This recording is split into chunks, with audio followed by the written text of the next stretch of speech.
Stanford University.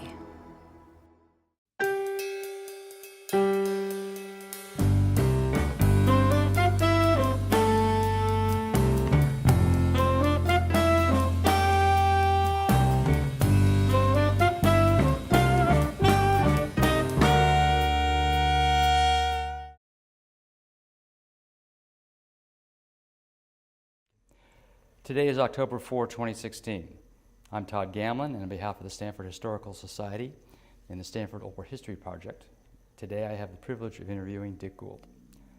Dick is currently the John L. Hines Director of Tennis at Stanford University, and for 38 years before that was the highly successful coach of the Stanford men's tennis program. His many accomplishments include coaching 17 NCAA team champions, producing 50 All-American tennis players, many of whom went on to pursue successful careers in the professional tennis, and transforming Stanford tennis into the leading college tennis program in the United States. He has received numerous awards and honors and is one of the most recognized figures in the history of Stanford athletics. We are doing this interview at the Taub Family Tennis Center at Stanford, a tennis center that Dick was instrumental in developing. Dick, thank you for agreeing to talk to us today about your very special career in life. Well, thank you, Todd. It's nice to be here at the Toby Tennis Center, and I must say that I've been 79 for 4 days now. This is my birthday, for crying out loud, almost. Well, congratulations. I made another. Thank you. Dick, you're one of the most well-known members of the Stanford athletic community and the university, but I'm sure people don't realize, many people don't realize just how broad the connections are between your family and Stanford University. Perhaps we can start off by you telling us about that, and maybe you can start with your grandparents. Yes, I had a grandfather on my mom's side who entered Stanford in the early 1900s, and a grandmother on my dad's side who entered Stanford in the early 1900s. Whether they knew each other or not, I don't know, but it's a small place and they were here at the same time. They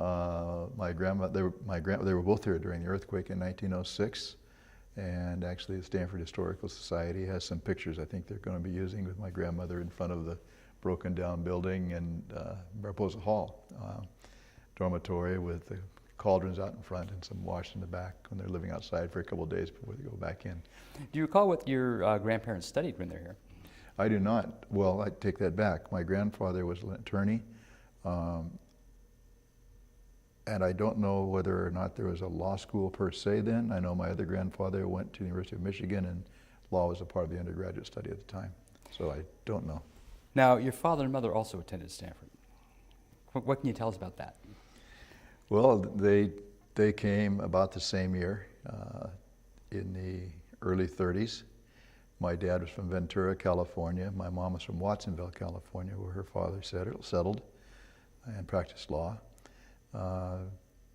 They met here at Stanford and got married. My mom was a Pi Phi when the sororities were housed on campus, and my dad was an Alpha Delta, and they had a nice Greek life together and began dating probably their junior year.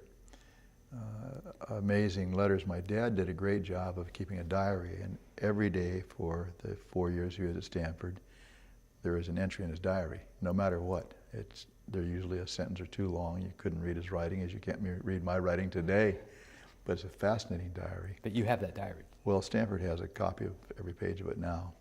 And interesting entries. He played a little football here. He was on what they call wasn't called a scrub team, but it was something like that. Never went beyond that, but he loved his football. One of his best friends was David Packard, who was a very good football player. And a lot of references to David himself and going out after practice or on the weekends, and some of his other friends in the Alpha Delta house. Now, what year did your folks graduate? My dad and mom were 34 and 35, and I think my dad was 34, my mom was 35, I believe. I don't know the reasons for that. Yeah, and what did they study? My mom was more of a political science major, and was encouraged to go into that field, actually became a teacher at a later time. My dad was econ primarily, was admitted to law school. I look at his transcript and how could he ever get into law school? But it was during the Depression. So I think they let about anyone in. He told me he was also admitted to biz school too, or thought about applying. I'm not sure which is correct, but I know he was admitted to law school, but it was during the Depression, decided not to come. Instead went back to Ventura, his hometown, and started farming. His grandfather gave him an adjacent small plot of land of 13 acres, which he terraced off the slope and planted lemon trees. And at the time, he drove a Standard Oil truck and serviced the farms in the area with gasoline for their tractors and cars. Okay. Now, when you're growing up, do you recall any stories that were passed down from your parents and grandparents about Stanford? Not too much about my grandparents. My mom dropped out shortly after the earthquake. I think that was the middle of her April of her sophomore year. Your grandmother? My grandmother. So she dropped out after she finished that year, then never came back. My grandfather was at Michigan at the time, and they were both from Ventura, so there was maybe some long-distance relationship going on there too. My other grandfather stayed and graduated. But how about your parents? When you were growing up, did your parents ever pass down stories about Stanford? Or how did you first hear about Stanford? So, well, I never really heard much about it from my grandparents. I never really talked too much about it. My grandfather was in Watsonville. I didn't see him that often. My grandmother dropped out, so she didn't speak too much about it. My parents kind of inbred me that this was a place to go to school, and I never really thought about anything else. And as an idiot, I never applied anywhere else. And I'll never forget receiving my first notice from Stanford. In those days, when you took the SAT examination, it was like an IQ test. And so they never told you what your IQ was, and they never told you your SAT scores. So I took my SATs. My first correspondence back from that, Rickford Snyder, dear friend, became a dear friend. I had the great pleasure of speaking at his funeral service. But the note I got back, a postcard the mailman or the world could read, simply said, "Dear Richard, we regret to inform you that the score you achieved on the Scholastic Aptitude Test is below that, which normally indicates satisfactory success at Stanford. We wish to inform you in case you wish to start making alternate plans." Well, I knew the test wasn't the only thing they considered in those days. I think the emphasis at Stanford was more on the all-around student, and I was in every club and student body president, student government all the way through school.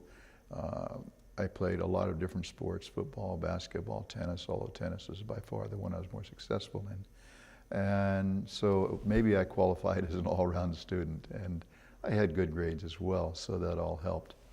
But in today's world, I wouldn't be considered after the test scores like I had, whatever they were.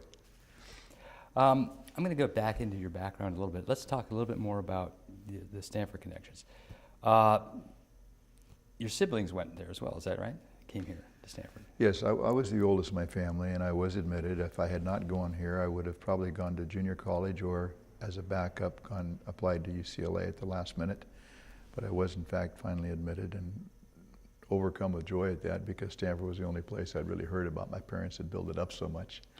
Right. Following me 2 years later was my sister, who stayed here, majored in history.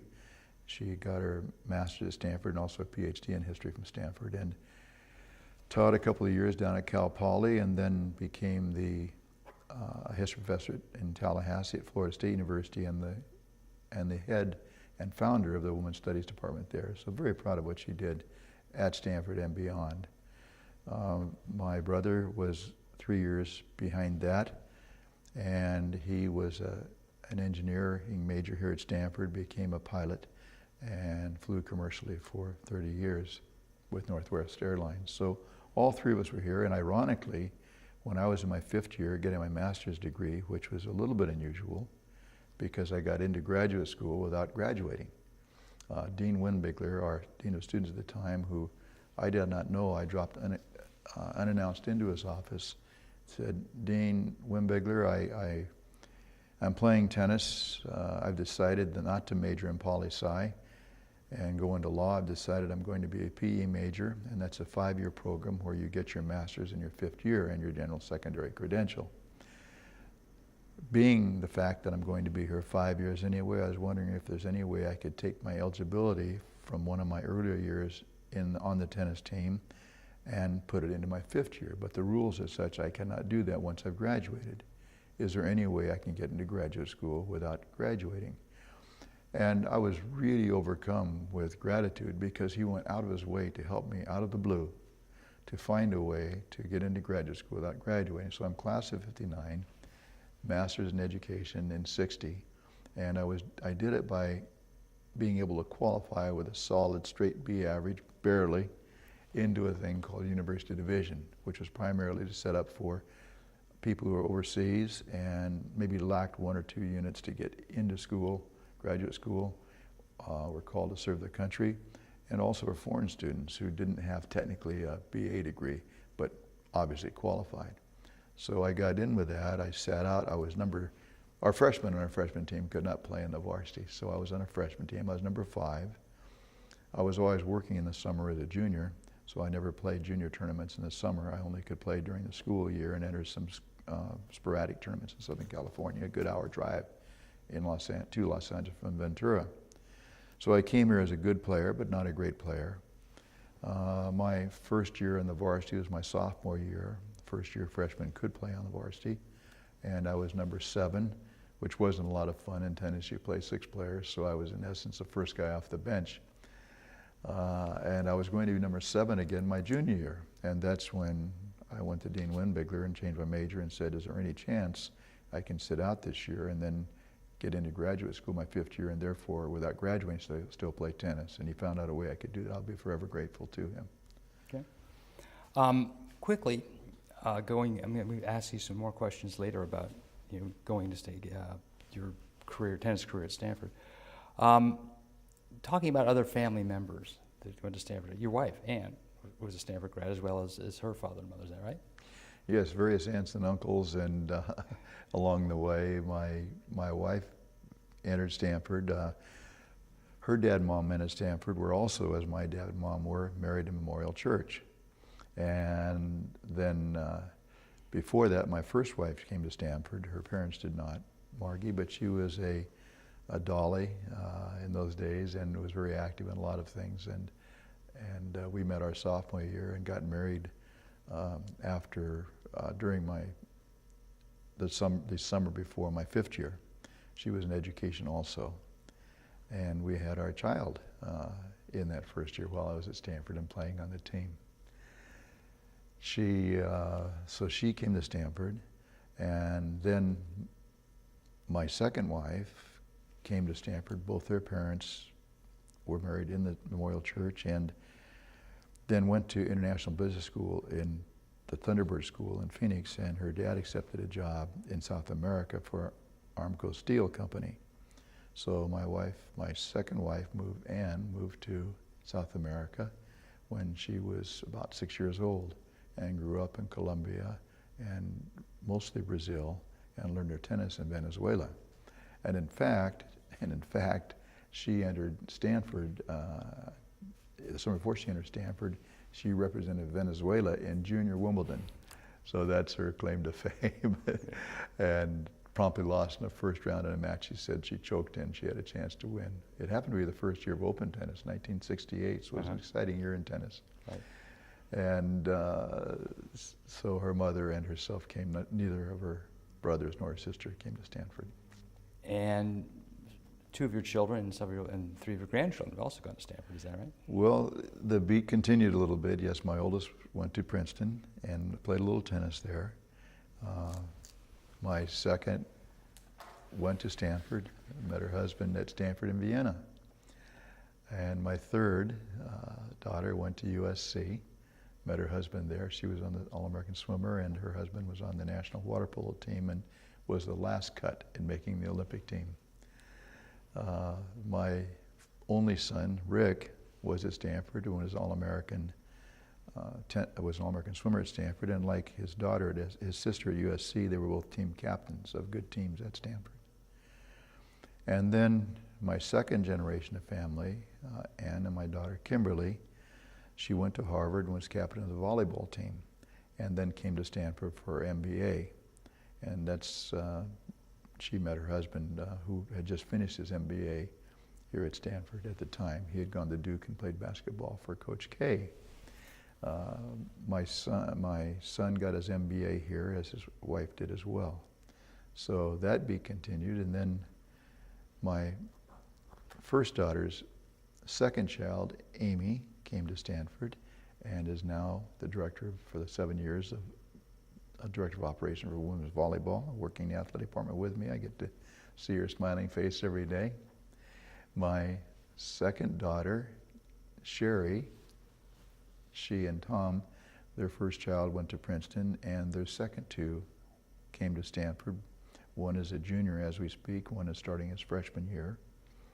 And then my son has a couple of kids who are 16 years old. Who knows, one of them might end up here too. So that's 5 generations overall. And I think the neatest thing about it is not, you don't brag about something like that, but I think as a parent, if you have a good experience somewhere, you want your kid to share that experience. We all then want our kids to go to Stanford. It doesn't happen very often.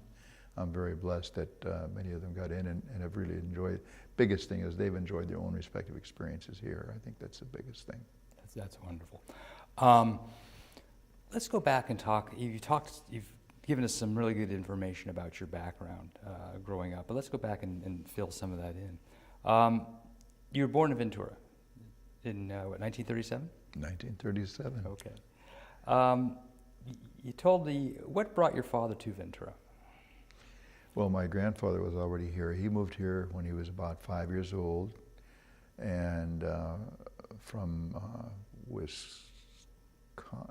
Wisconsin, I believe, or New Jersey. The Goulds were from New Jersey, from New Jersey, and came out and settled in Ventura, became a farmer, and he practiced a little bit of law for his Michigan background, but really was a farmer.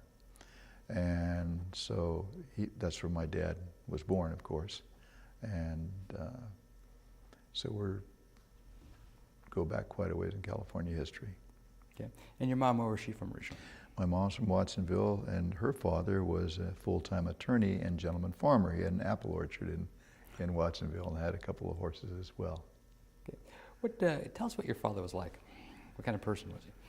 Well, my dad was a very understated person, very active in community affairs. My grandfather was president of the school board of Ventura High School, Unified District. My father was also president of the school board, very active in Farm Bureau activities as a farmer, state positions with that organization, and active, of course, in the service clubs, his Rotary Club, and a lot of the 2030 Club, a lot of the clubs of the day. Very civic-minded, gave back to the community a great deal, was a leader in the community, and as well as a farmer. Farming was his first love. And your mom, what was she like? My dad was very easygoing. My mom was kind of the driver behind everything, tremendous supporter of the kids. As a farmer, my dad would be on the tractor or whatever, trying to get his farm going and make it productive, right. 25 hours a day, 8 days a week, and really a very warm heart. My mom was the one who kind of spent more time with the kids and did not work while we were growing up. She was active in the church and in the choir and church activities, and brought us up in the church, and was very, very much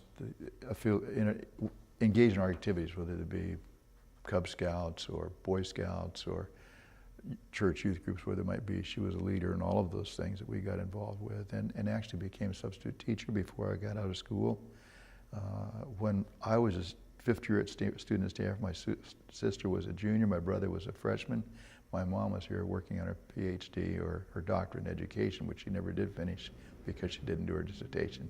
But there were 4 of us here at one time. My dad and mom split when I was a freshman at Stanford, and then went off and led their separate lives. My dad to remarry, and my mom at a 25th reunion at Stanford met her second husband. Tell us a little bit what life was like growing up in Ventura in the 30s and 40s. Ventura, I was blessed to grow up in Ventura, and blessed to grow up in the age we did. It was a very innocent age. I remember the blackouts when I was a very young kid for Japanese submarines coming over to the coast and potentially lobbing missiles or bombs onto the coast. There was a bomb hit near Gaviota, a little bit north of, near an oil refinery, a little bit north of Santa Barbara. But I remember the blackouts in those days. But Ventura, when the war ended, was a very innocent town and area. It was a very diverse area. I never heard the word Jew while I was growing up. I didn't know what a Jewish person was.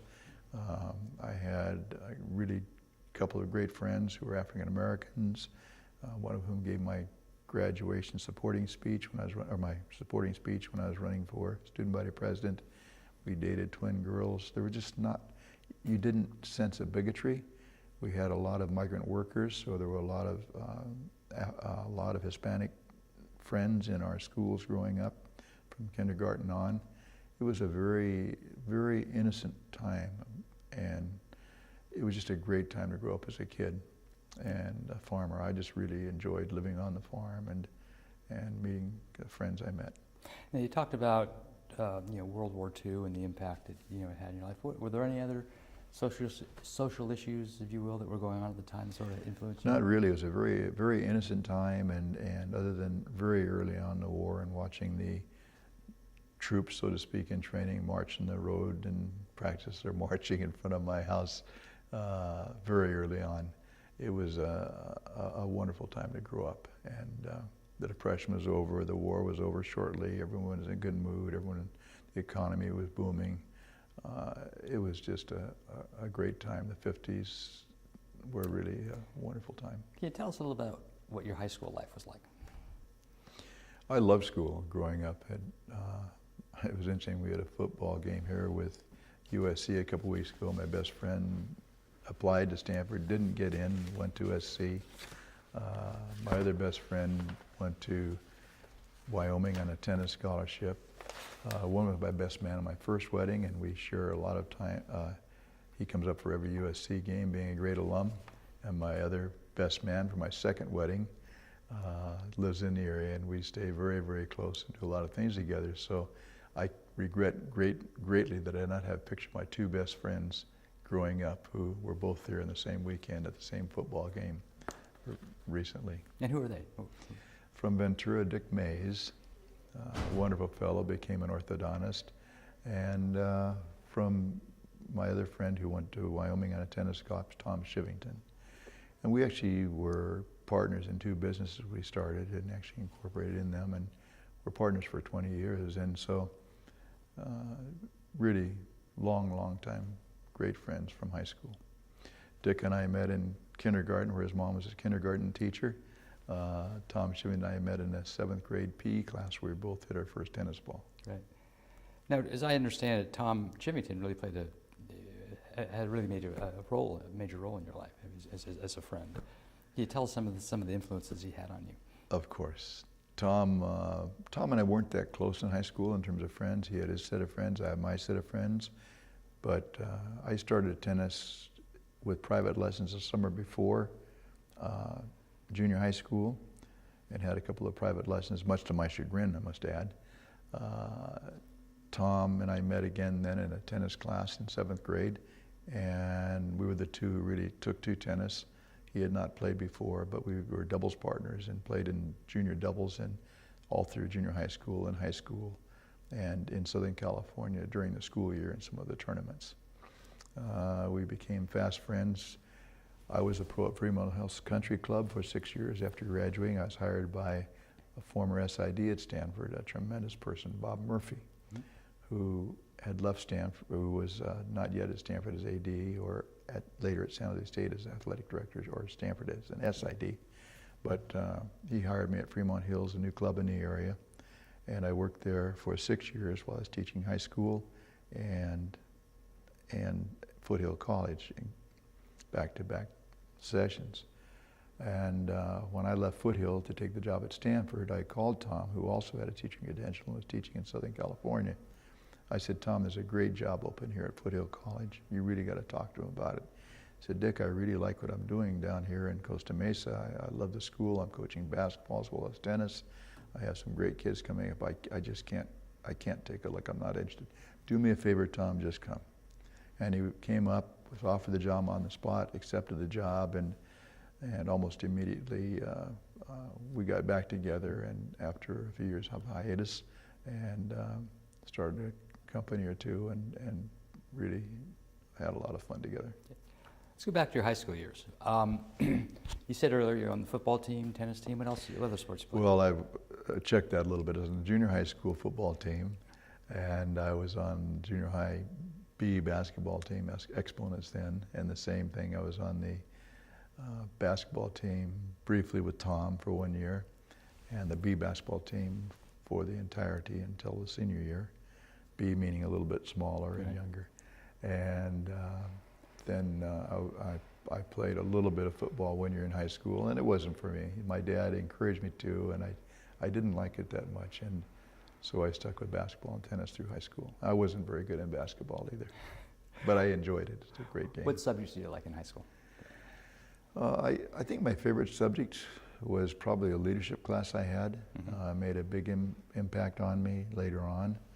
I was in all the student government, and if you were, you pretty much took that class. I enjoyed languages. I was not good in math nor science, and certainly had no bent that way, but I did enjoy the languages. I took French, Latin, English, of course. What attracted you to student government? Interesting question. My dad was student body president at Ventura High School. I don't know whether it's something I just thought maybe I'd like to do, but I really enjoyed all the way through junior high school and high school being active in student government and being active in the student decisions that students were allowed to make or permitted to make in the day. And I really enjoyed working with other people, figuring out ways to press the right buttons to get people to respond, to try to find a common ground when there are differences of opinion. As a moderator, I really enjoyed that, and I think that's one of the reasons I was leaning toward law when I first came to Stanford. At some point, you get involved in the game of tennis. Tell us how that happened. I had no desire to play tennis. I'm a farm boy in Levi's and had a horse I rode every day and worked on the farm in the summers. And you didn't take community swimming lessons at the YMCA or even the recreation department in those days. You had to do it on your own. And so there was a farmer who had a swimming pool, and so we would go to that place with a few of my family friends, my parents' family friends, and have swimming lessons, small group swimming lessons. But to get to that pool, you had to drive by a tennis court, and right set among the orchard. And there was a guy teaching tennis there. And my mom hit me with this out of the blue saying, "Rich, we think it'd be really neat if you took a tennis lesson. You might really like it." And I said, "No way, I don't want to go downtown wearing these white shorts, and I can't do that." And she looked at me and said, "Well, do you want to ride your horse this summer?" I said, "Pardon me? Do you want to ride your horse this summer?" "Of course." "Well, if you want to ride your horse, I think maybe you ought to have a tennis lesson." So, much to my chagrin, I was kind of coerced into my first tennis lesson. The lesson before mine, I had to wait a little bit for my half hour to start. Two twins were on the court. They were beautiful gals at 14. I'm 11 years old. The hormones are just starting. The Hertel sisters, great family, Stanford family, as a matter of fact. In these little hot pants, hot shorts, and tight blouses. I'm thinking, wow, this game really must have something. And then I get on the court and thinking it was a sissy sport still, but the instructor, the pro, Harold Chafee, was extremely dynamic. And he really taught me a ton about teaching, because along with the teachers that I had in high school and junior high school, the ones who made their subject matter most interesting were those who really exhibited a great passion for what they're teaching. They made you excited to learn what you were learning for that particular day. So he knew I liked sports in general, so every ball I hit he equated to one of the great sports figures of the day. As an example, Rocky Marciano was the heavyweight champion of the world. He said, "Dick, you step into that hit as Rocky Marciano steps into that punch." Next couple balls later he said, "You watch that ball coming off the racket like Ralph Kiner, the batting champ of the day, watches the ball come out of the pitcher's hand." And everything he did was equated to a sport: footwork, balance, the ball I hit. And he made hitting that tennis ball in the racket the most exciting thing there was. And I was hooked immediately. And I couldn't wait to get home and practice my luck at hitting the ball against a garage door which had seams in it. So the ball bounced weirdly off the seams, bounced on the gravel driveway, and bounced different ways. But I couldn't get enough of hitting that ball. I couldn't wait till my next lesson. Okay. And once you developed this enjoyment for the game, did you start following tennis and tennis players and things and tennis heroes, things of that nature? That's an interesting question. It just kind of evolved. I loved it from the start, and almost immediately thereafter I started junior high school and did the little football thing in the spring and our fall, the basketball in the spring, and then we had our tennis class along the way, and that's where I met Tom Shivington, and the class was fun. And it's amazing how different teachers impact your life. Harold Chafee as my first tennis coach, by the way, was a great coach. His wife, Nancy Chafee, who later married Ralph Kiner. Nancy Chafee was one of the world's best players. Didn't win Wimbledon per se, but was one of the world's best players on the tour. So he was a great coach in a lot of ways. But it's amazing how teachers inspire people. So my high school football coach was also designated to teach tennis PE classes. And he really enjoyed tennis. And he made an effort to take several of his top players, and even though I was only in 7th grade and Tom was only in 7th grade, to some tournaments. And he would actually drive us there and stay there. And there were 4 or 5 tournaments during the spring, Southern Cal tournaments. We would drive close by to Ojai, California for a big tournament. He'd drive us down to a tournament in Santa Monica and something else. Our parents weren't involved in those days and that kind of thing. And so he got us going, playing competitively. I'll never forget that one of my first real tournaments my mom drove me to was down in Southern California, somewhere maybe Altadena. It's a good hour and a half drive in those days. And I got one game. And it was a game given to me by my opponent. Later I went to Notre Dame, Ronnie Schoenberg, still a good friend to this day. And on the car back, my mom, who played a lot of different sports at Stanford, she was, if you look in the yearbook, she was on the basketball squad, on the tennis squad and some other things, but she didn't, in those days, women's sports was entirely different. And she talked to me all the way back in the car about, well, why didn't you do this, or how could you do this? And she didn't sit and watch any of my lessons as parents do now. She had no idea what I did in practice. It was a different world in those days. Parents weren't that much involved. But after a little bit of 15 minutes driving home after a loss where I just got my clock cleaned, I was in the mood for this. And so that was the last time my mother ever saw me play. I think she saw me play one match in college toward the end of my career. And I never let my folks go to another match from then on. Interesting how things happen that way in today's world where all the kids are micromanaged and parents drive them to practice, drive them to every event and watch the events. And Julie Heathcote-Hames, I wish they'd all read her book. Now, you played high school tennis. Tell us about how being on the high school tennis team. Well, third stroke of good fortune, my high school coach had played at USC and was a great player on a great team there. He was also the basketball coach. So he was an outstanding basketball coach, but tennis was really his forte. So when we went from junior high school to high school, I went from a coach in junior high school who didn't necessarily know much about that much about the game, but really helped us by getting us places where we could further our competition and our joy and love of competition, to my high school coach who was really an expert in tennis. In fact, even my last years in junior high school, Tom and I would be asked to work out with the high school some. A fellow I idolized on that team just before I went there who had just left, but when we were practicing in junior high with the high school team was Ron Hertel, who later came to Stanford and was in the same fraternity. He helped me get into the fraternity I joined, and also whose daughters were on my wife's first champion. The daughter was on our wife's first championship team, so it's a small world how all this goes around. Right. But I idolized Ron growing up and when he was at Stanford because he played at Stanford and all of this.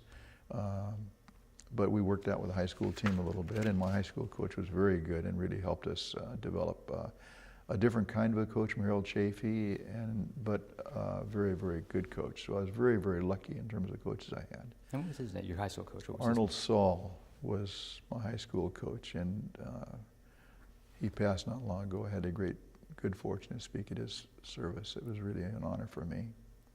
And I know that you told us, what was the name of your high school? Ventura High School. In those days, there was one school. And by the time, and in fact, when my dad remarried, his wife had 3 kids, one of whom came to Stanford, Jim Hibbs. And Jim was an All-American baseball player here and also a student body president of Ventura High School, but several years after myself, although we knew each other growing up. and he was on the first Olympic team in baseball, and was an All-American catcher and played in the first World Series Stanford was in. So his name's down on one of the pillars of the baseball diamond. Great guy. We remain close to this day. When you're developing as a tennis player, what sorts of things are you doing to practice, to develop your skills? Are you just hitting against the wall, things of that nature?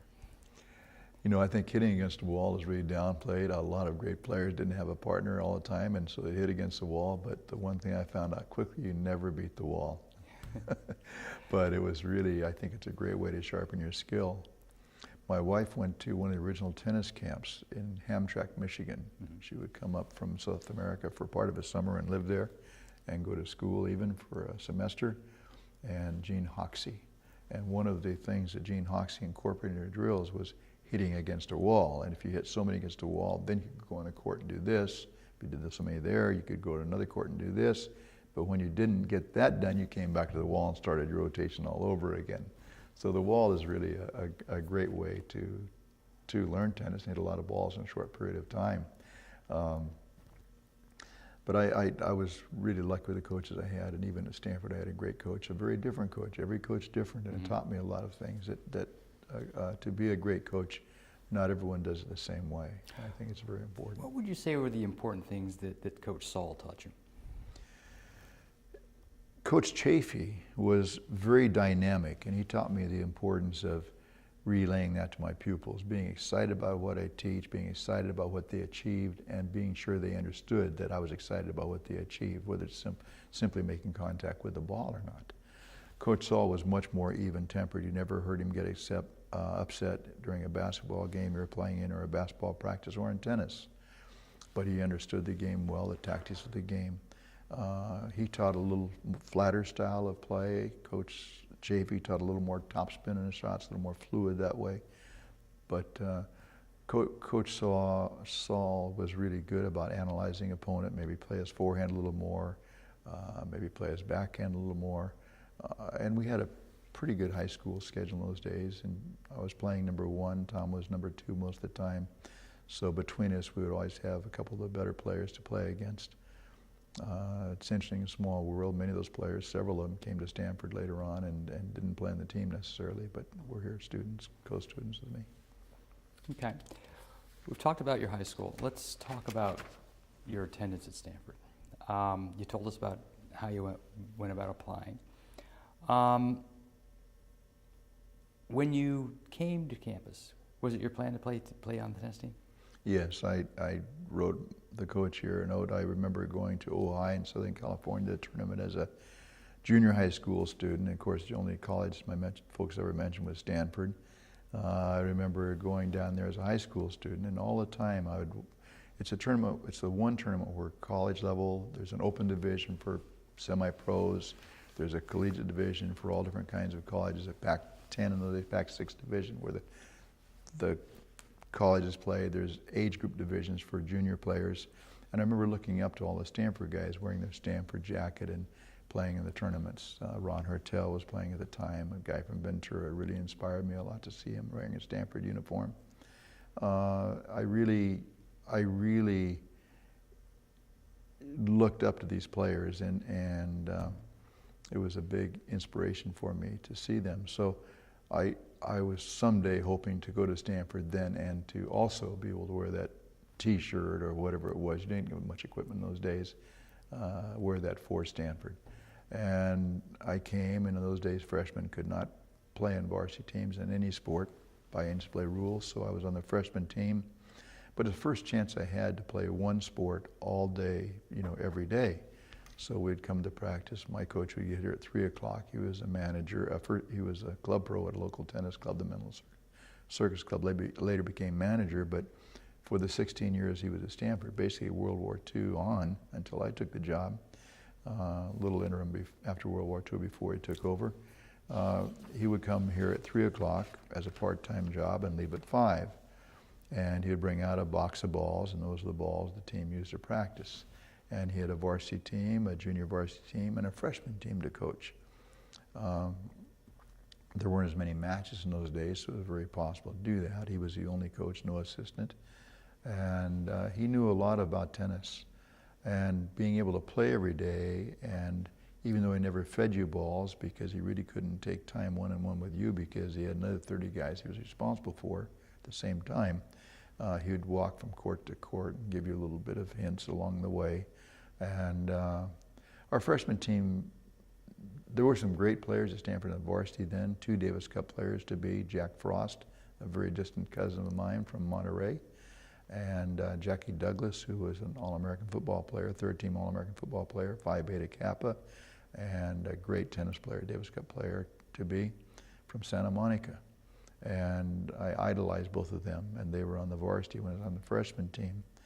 And so we mixed practice a little bit. If I ever got to hit one of those guys, it was really a thrill for me. But usually you'd stick with the guys you knew. Mm-hmm. And my freshman team, we were all pretty close. We played a couple of matches. I think I was 4 or 5, probably number 5 on that team. One of the number 1 player in that team, or one of the best players, was a player from Thatcher School in Ojai, who I'd known growing up and playing tournaments in Southern California, son Brooks Rollins. But it was a pretty good team, actually. A lot of them, most of that team were players who also didn't play all year long. They played mostly in the spring and summer. So when we finally got a chance to play all year, it really was something that those of us who hadn't played that much and were fair athletes could take advantage of. And I found myself improving a lot. Okay. And the coach, this is Bob Ranker. Bob Ranker was the coach, and also at the same, a part-time coach, but a very knowledgeable coach. He did not play in the tour. There wasn't a tour as such, but he had coached many places as a teaching professional. And he had a great influence on my life in terms of what I did later on to become a teacher and a coach. But I liked him a lot. I remember when I made the travel squad my sophomore year, I'd always have the seat right behind him in the van. He smoked cigars, and the window was never open. It was always up. And so the puff of smoke from a cigar would come right back to me. And some of those rides, driving to Modesto JC to play and things like that, were pretty long drives with that cigar smoke coming back. I got better. I never had a chance, even in college, to play during the summer. I was working. I started out for the recreation department, even in my last year in high school, teaching tennis in the rec department of Ventura, and eventually teaching swimming and lifeguarding as well. And in fact, when I first came to Stanford, I was a little bit torn between pre-law, and when I decided I did not want to be a lawyer, I wanted to really be a recreation director, community recreation director. But Stanford didn't have that major. The closest thing he had to it was physical education. And so I had a couple of friends who were physical education majors who were on the football team. I said, Dick, you ought to take this introductory class. It's pretty good. So I signed up for it and took it. And we had to do 3 abstracts and readings, and I would do 10. I became so enthralled with it. And my coach at that time said, and when I told him what I was doing, thinking about recreation, Dick, you ought to be a tennis pro and become a coach. I said, do both. I said, I'm not a good enough player to be a pro. I said, I don't know that I can really coach a high school team. He said, no, you can do that. So why don't you become an education major and get your master's degree so you can teach? He said, you know, it's pretty hard to make a go just as a teacher, but if you become a club pro, you can work weekends and during the summer and supplement your income from a teacher standpoint, and make a pretty good living. So that became kind of my goal. And by the time I was a senior in my 5th year, when I was still on the team, and by that time I was playing number 6 my senior year and moved up to number 3 my 5th year, enough on the team to be playing against good players when we played matches. I was able to look at other coaches and see how they coached. I was able to watch other players, see what they were doing, watch my own teammates, see what they were doing, and knowing what I was going to do was a tremendous help for me, especially to have that 5th year. I'll forever be thankful to Don Windmigler for getting me into that 5th year and being able to keep my eligibility so I could still play. So again, no BA from Stanford, class of '59, MA, Stanford. Interesting, it really did help knowing what I was for sure going to do and being able to watch how other coaches worked. I remember going down to UCLA and their courts were in the middle of a orange grove. And the coach down there, who later became athletic director, J.D. Morgan, he would go out to the orange grove, pick a few oranges, slice them into quarters, and put them on each quart. And I thought that was a really nice touch to have this orange to suck on down there in between gas with smog and the hot air and everything else. I thought it was really refreshing and nice, and I carried that through all the way through my coaching career. Bob Rinker also then was instrumental. I got a little bit out of the recreation thing in my last year up here at Stanford before my 5th year started. He had me stay up here and work in the Stanford coaching camp, which was a camp our athletic director at the time, Chuck Taylor, started, where coaches could learn a little extra money by teaching in this camp that had all sports. And every coach at Stanford taught in this camp, taught his sport, but my coach was busy teaching a lesson at the circus club that paid a lot more. So they needed an instructor in the camp. So I taught in the camp as the tennis instructor along with all the other coaches at Stanford who were teaching their particular sports. This is the summer between your 4th and 5th year. Yeah, so I got to know a lot of them really well, and I got to know the guy who ran the camp, my AD, Chuck Taylor, who was a retired football coach. Got to know Chuck really well. And so that really was helpful to me later on when I applied to the job.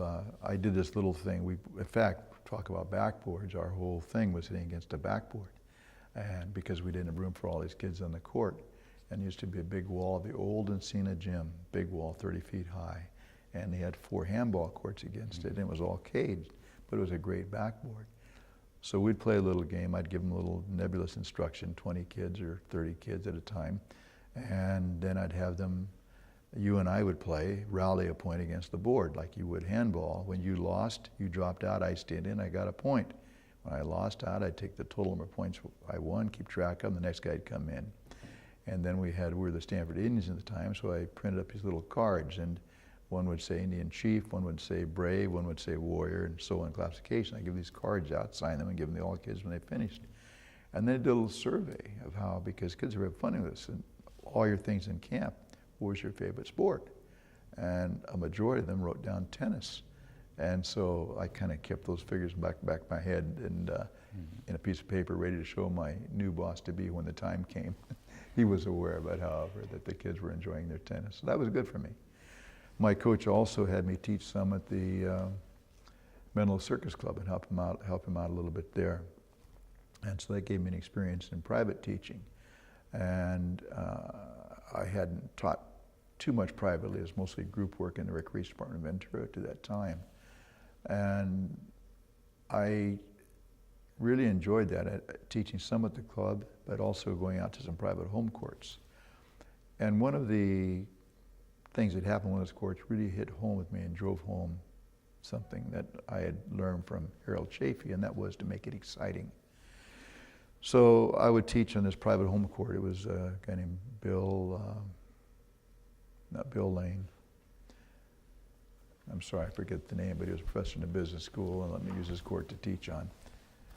And so I was teaching this little kid the last month of the summer, and she was about 4 years old, and no one started tennis when they're 4. This was a neighbor kid, and the kid would come over and take a lesson. The racket was taller than she. She wasn't very coordinated. So I was trying to make that half hour a good experience for her, and I would compliment her on how her hair was done one day and how beautiful her outfit looked the next day and how nice her swing was the next day. We had about 4 lessons and the summer ended.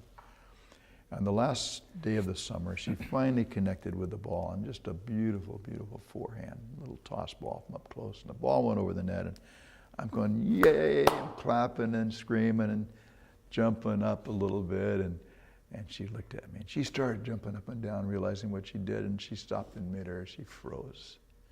And she looked down, there's a little puddle of water forming below her. She was so excited, she wet her pants. She ran up the court. She looked back up at me, saw that I had noticed. She ran up the steps of the court, out the front door of the house. I never saw her again. And that's the one person in my life that I've met that I wish I had remembered her name, because I know we've seen each other since that time, since I stayed in the area. I don't think she'll ever present herself to me and reintroduce herself to me. But that was a great moment in teaching for me, because it really drove home for me the importance of making the lesson and what you're teaching exciting. And is that something, as you progress as a coach, in high school, JC, and eventually at Stanford, is that something you stayed with? In everything, I think no matter what you do, you have to make whatever you're teaching in any field, whether it's, no matter whether you're giving a talk, there has to be some excitement to it.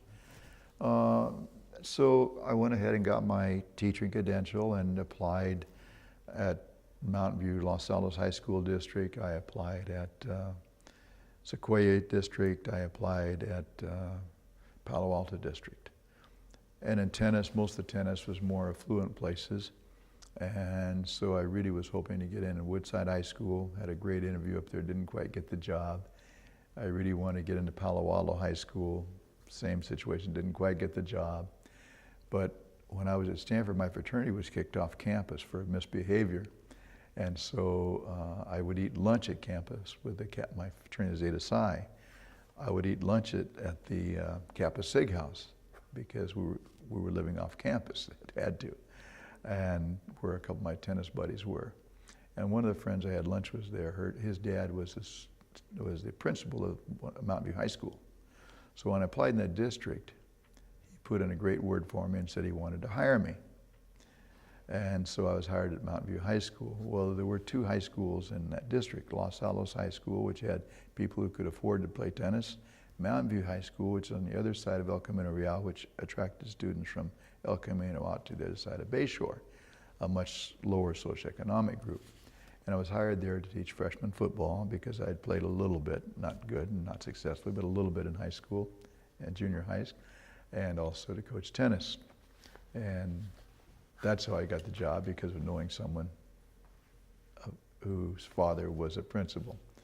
And I loved high school teaching. My other great moment I learned early on was coaching football my first year there.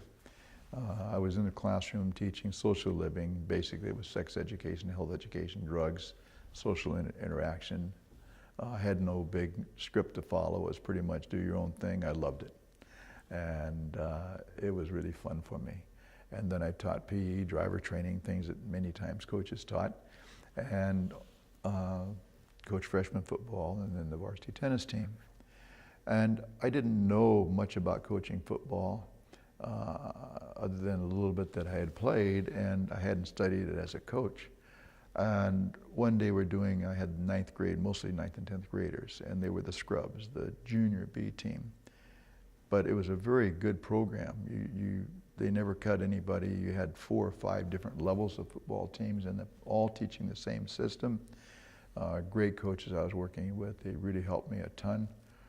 We had this little one-on-one tackling drill, and there's quite an age difference. At 14, the size difference is pretty big in these stems. Some kids are barely in puberty, some are older, stronger.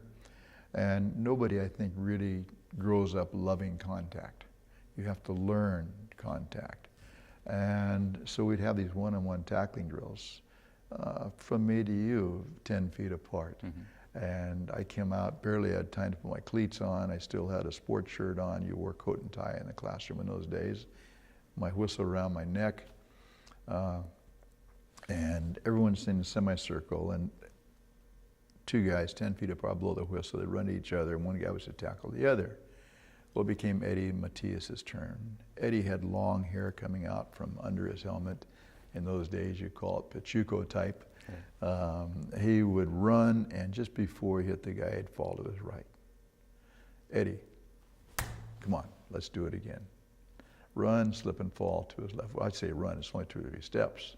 Other guys the same size. Next time he run, he fell back on his back. And as he's lying on his back to avoiding the contact with all the team around, I'm thinking, to be a football coach, I have to be tough. I have to be like the side of Vince Lombardi. We all hear about how tough he was.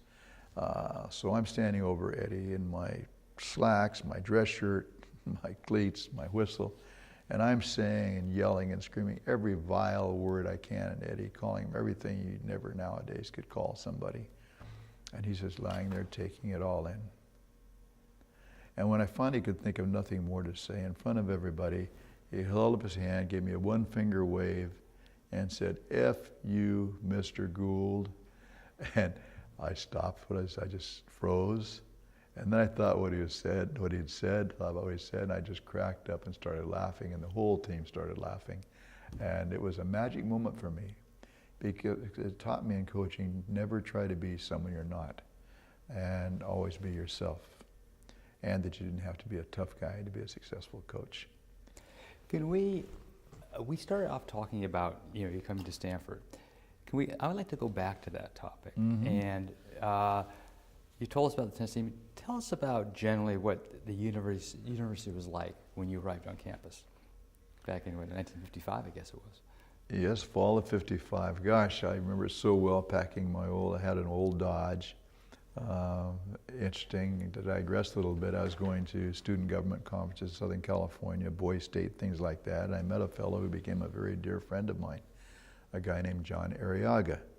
And the reason I met John Arriaga, who now has become a figurehead in Stanford in so many ways, I met John because he was from a very poor family and didn't have a car. And we all both kind of liked the girls, and so we'd kind of buddy up at the California Associated Student Government Conference and so on. We'd show up together because he was also an actor and that kind of thing.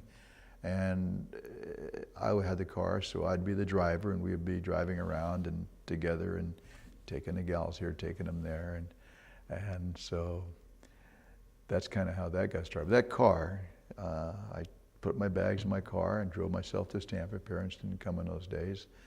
I got out, it was raining the first day here. And my grandfather lived in Encina Hall. My father lived in Encina Hall and told me a lot of stories about it. And I was but they'd built a new dorm called Wilbur.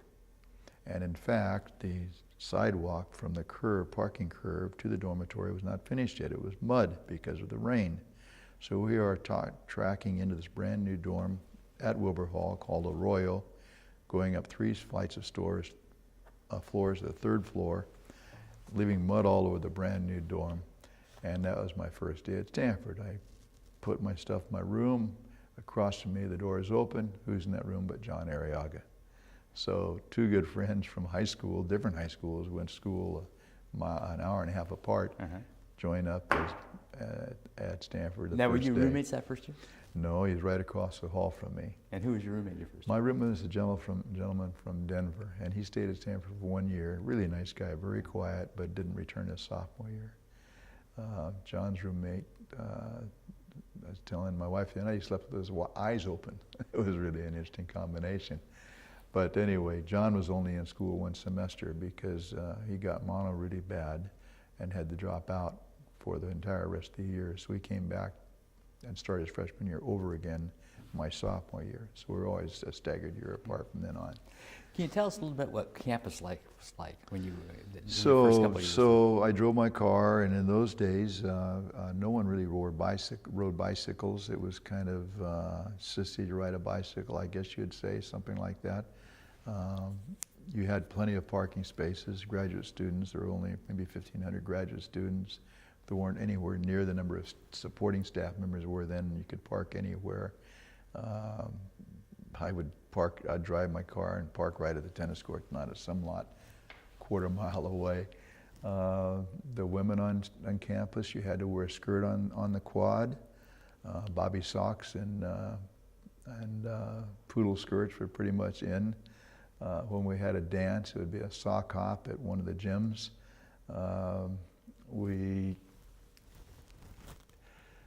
What else? Dress. I wore the same pair of Levi's all quarter without changing them, without washing them. Classes. We had a couple big lecture classes. My biggest was probably biology, where I had a really great lecturer.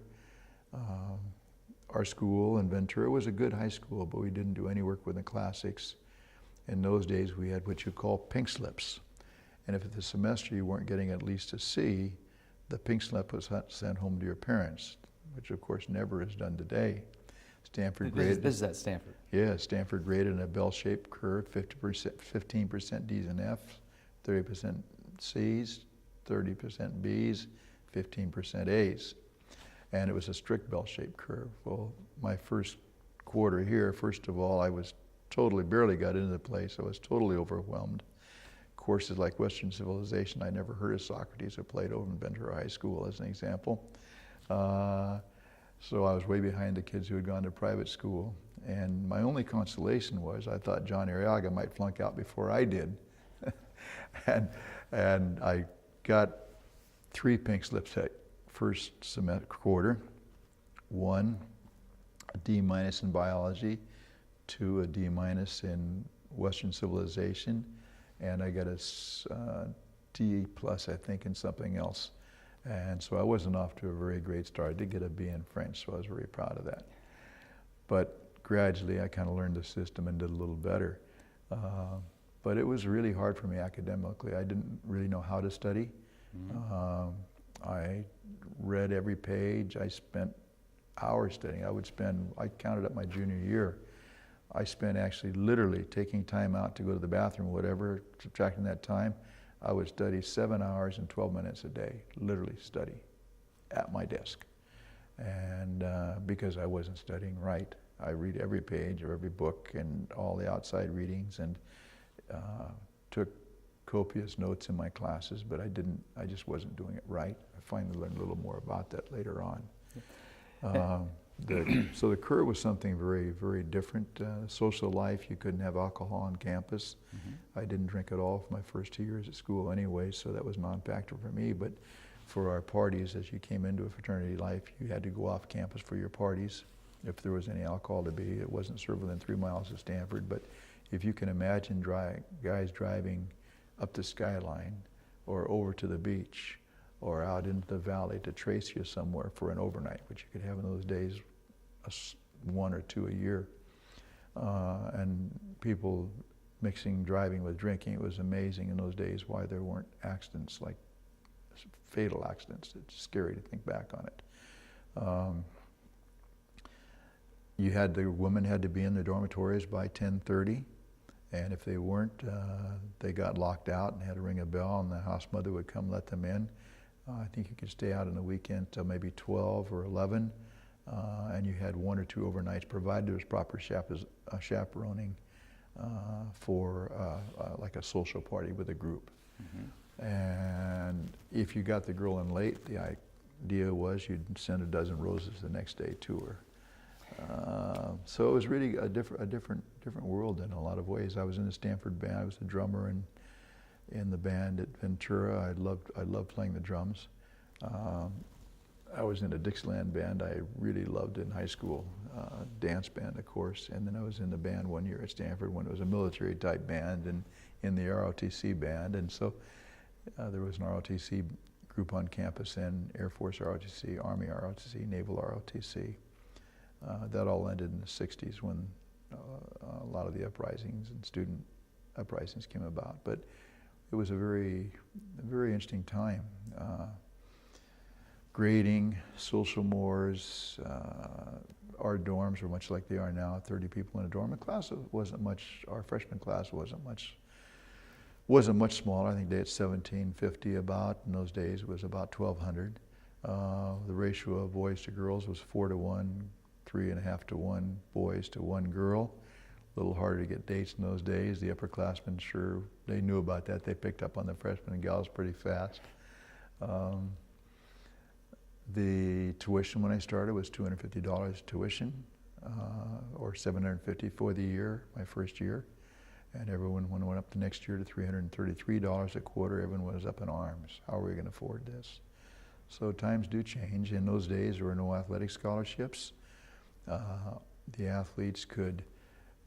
All athletes could earn their room and board by waiting on tables in the dormitories. If they were lucky, they would be assigned that job. Of course, the football players got the girls' dorms. You also could work in a corporation yard, mowing the lawn or washing the fields or watering something. It was a very innocent time in college athletics in those days. What was the fraternity life like on campus? Actually, you couldn't live in a fraternity. You went through Rush about the middle of your spring, early spring of your freshman year. You had to live in your dormitory. Everyone had to live on campus as freshmen, as they still do. You went through Rush, as you do now, the end of your freshman year, start of spring quarter, and I really enjoyed the rushing experience. It opened a whole new world up to me. I had opportunity to go to several houses. I took Zait's. It was an athletic house. There were a couple of tennis players in the house, but it wasn't really tennis, more of a football house. Probably Zait's and Delts in those days were the jock houses, so to speak. For me, my nickname in the house was Monk, and not monkey, but monk in a cloister. I was a straight arrow guy. I didn't have a drink for 2 years. I went all through Rush without having a drink, a beer even. And so I earned my nickname. But it was an amazing experience for me. It really opened me up to people and social life, and from a rather protected world in Ventura and growing up. Mm-hmm. And I thought it was one of the most valuable experiences I've ever had. I was very honored. Being in the fraternity. Yes.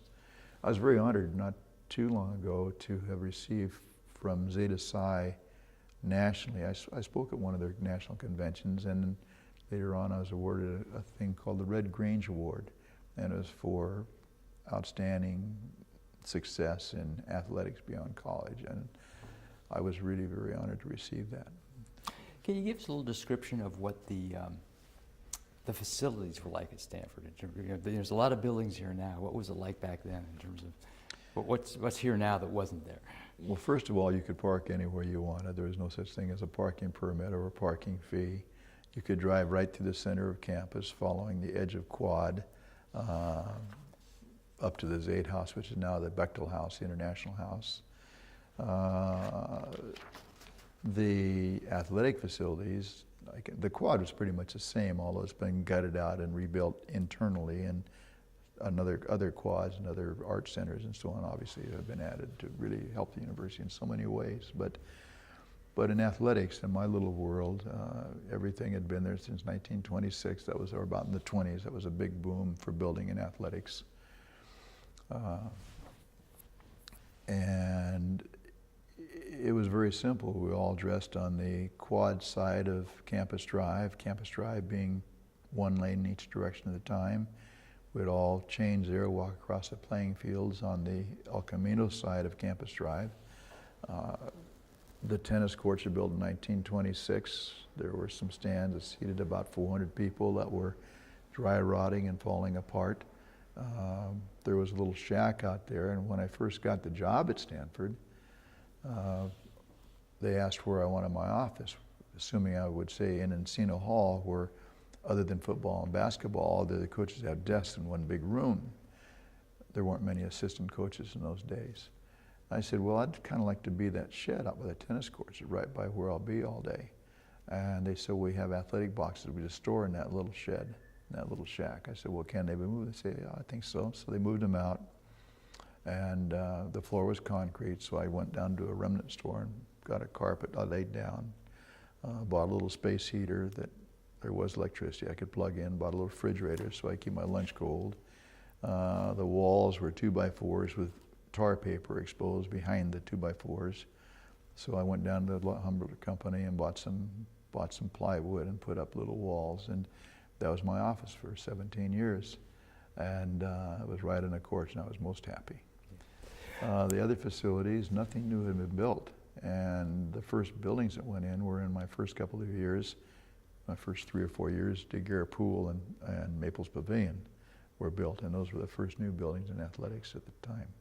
And I was here when those were built.